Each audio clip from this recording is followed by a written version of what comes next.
The slam of the door echoed through the quiet suburban street as Mr.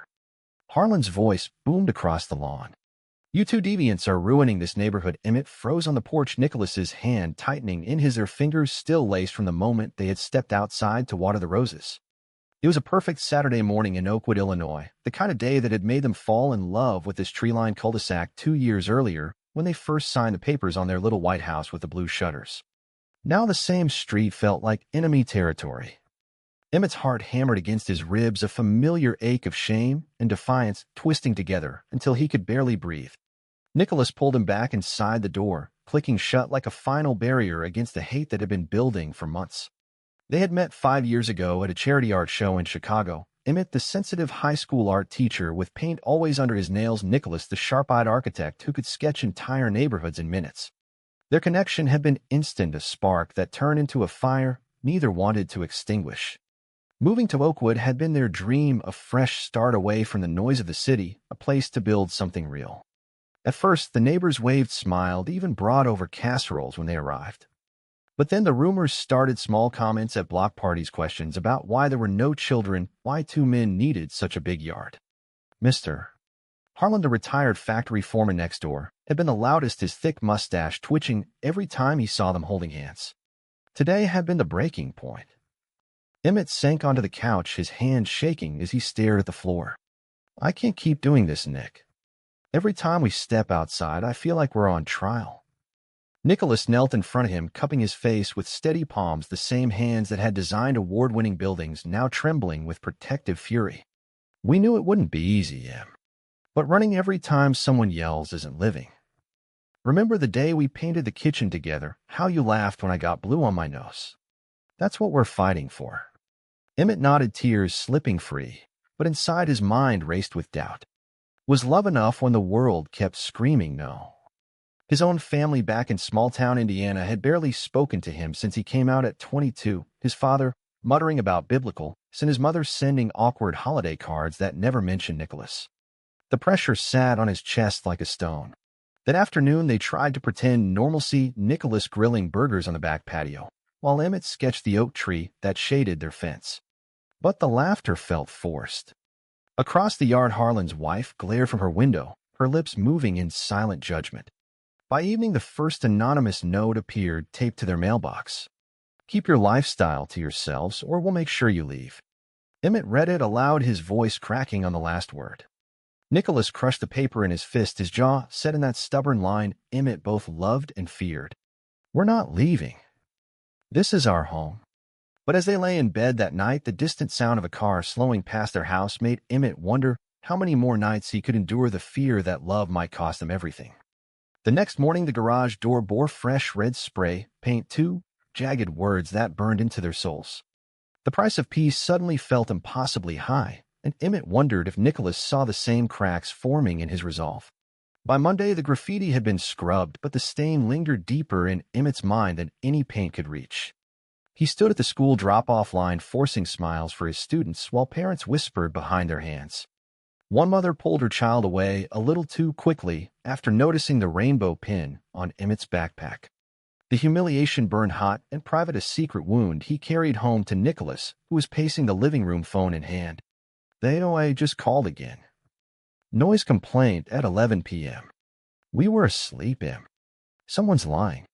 Nicholas's voice carried the controlled rage of a man who had spent his career building safe spaces, now watching his own sanctuary crumble.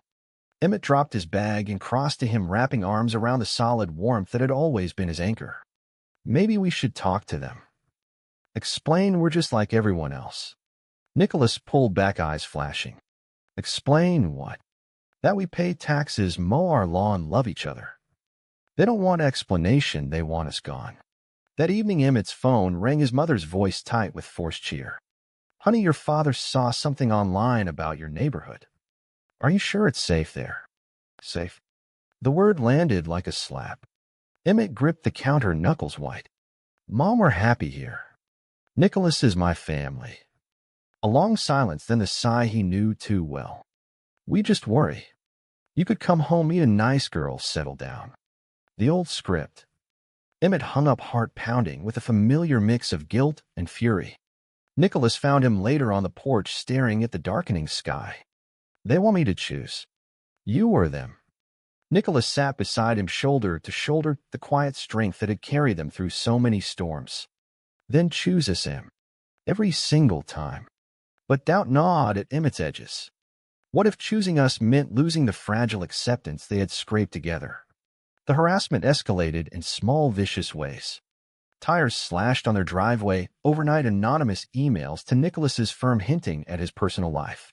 At the community potluck, Sarah from across the street, the single mom who had once babysat their plants, slipped them a casserole with a sympathetic smile.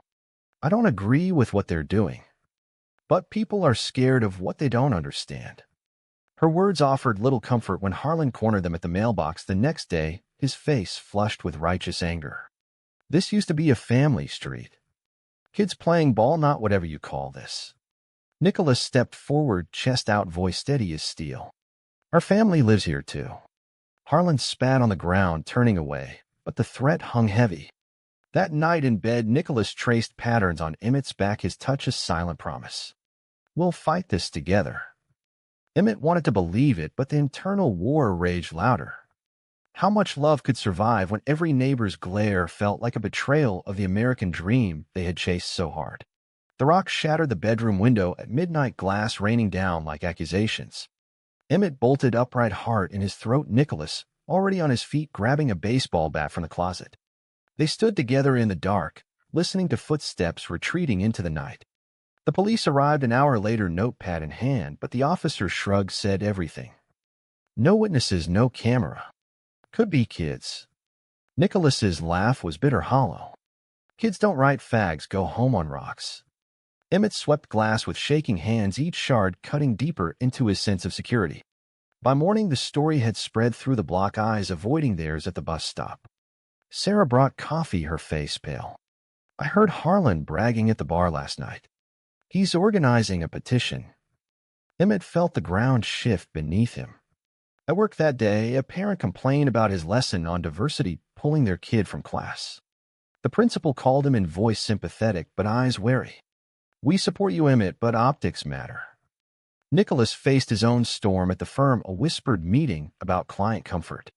They ate dinner in silence, the weight of isolation pressing down, until Emmett finally spoke. Maybe we should sell.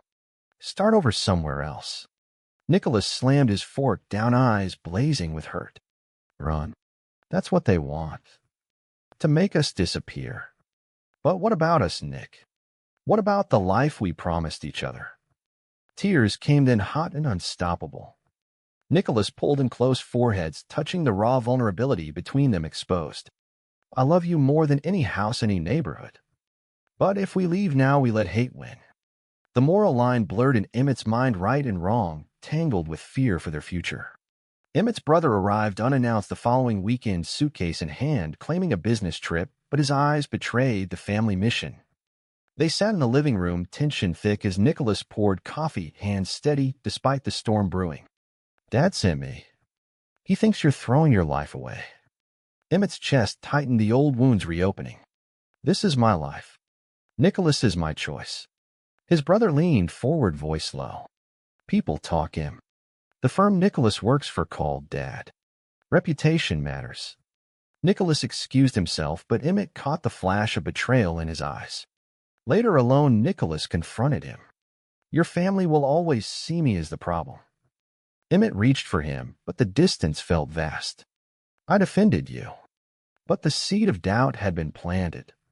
Betrayal cut deeper when their supposed ally, Jake from the gym, posted a vague social media rant about traditional values, tagging the neighborhood group. The comments flooded in support from faces they once smiled at. Emmett scrolled late into the night, each word a fresh wound. Nicholas found him curled on the couch. We can't trust anyone. The isolation wrapped around them, suffocating yet forging something fiercer in its fire. File 5. The community meeting hall buzzed with uneasy energy. Harlan stood at the podium, voice booming about property values and family values. Emmett and Nicholas sat in the back row, hands clasped, hidden but defiant. When it was their turn, Nicholas spoke, voice clear and strong. We bought this house in good faith. We pay taxes, we volunteer, we love our neighbors even when they don't love us back. Murmurs rippled, but one voice rose above Sarah's. Enough. They're good people. The room fractured, opinions clashing like waves. Emmett's heart soared, then plummeted when his boss appeared in the crowd, nodding toward Harlan. Job security hung by a thread. That night they argued raw and real. I can't lose everything for this fight. Nicholas's eyes filled with pain. Then what is our love worth? The dilemma tore at them, both sacrifice or surrender, each choice carrying unbearable cost. The fire started small in their trash bins, but spread to the fence by the time firefighters arrived. Arson, the reports said. Harlan's alibi shaky. In the chaos, Emmett helped Sarah carry her terrified child from the smoke, her gratitude a crack in the wall of hate. Nicholas organized neighbors for cleanup, his leadership quiet but undeniable. For the first time, eyes met theirs with something like respect. Yet the internal scars remained, Emmett questioning if heroism could heal the wounds inflicted daily. The turning point came at Harlan's own backyard barbecue, when his estranged son appeared drunk and loud, revealing family secrets that mirrored the very lifestyle Harlan condemned. Whispers spread like wildfire. Hypocrisy exposed, the neighborhood shifted slowly at first, then in a wave. Sarah organized a support gathering, casseroles and apologies piling up on their porch. Emmett watched Nicholas's guarded heart soften, the first real smile in weeks breaking through. The block party that summer felt like redemption. Lanterns glowed, strings of lights weaving between houses, laughter replacing silence. Emmett and Nicholas stood at the center, arms around each other as neighbors raised glasses to new beginnings.